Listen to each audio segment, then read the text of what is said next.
तर दीर्घ प्रतीक्षेनंतर राज्यात मान्सूनचं अधिकृत आगमन झालंय। मान्सूनच्या या आगमनामुळे बळीराजासह सर्वसामान्य नागरिकांना मोठा दिलासा मिळालाय।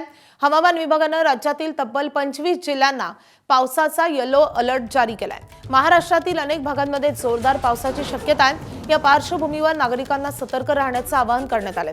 पुढील 4 ते 5 दिवस रत्नागिरी, सिंधुदुर्ग, सातारा आणि पुणे या जिल्ह्यांमध्ये मुसळधार ते अतिमुसळधार पावसाची शक्यता वर्तवण्यात आली आहे। हवामान विभागाने अकोला जिल्ह्यासाठी पुढील 4 दिवस येलो अलर्ट जारी केला असून 6 जून ते 9 जून दरम्यान वादळी वाऱ्यासह पावसाचा अंदाज व्यक्त करण्यात आलाय। महाराष्ट्रात मान्सूनचं आगमन झालं असलं तरी संपूर्ण राज्य व्यापण्यासाठी मान्सूनला आणखी काही वेळ लागणार आहे। येत्या 15 जून पर्यंत मान्सून संपूर्ण महाराष्ट्र व्यापण्याची शक्यता आहे।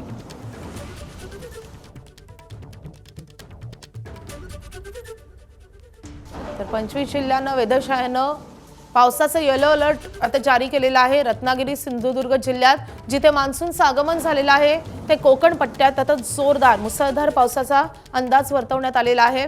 त्यासोबतच राज्याच्या इतर काही भागातही मान्सूनपूर्व पावसाच्या सरी कोसळू शकतात।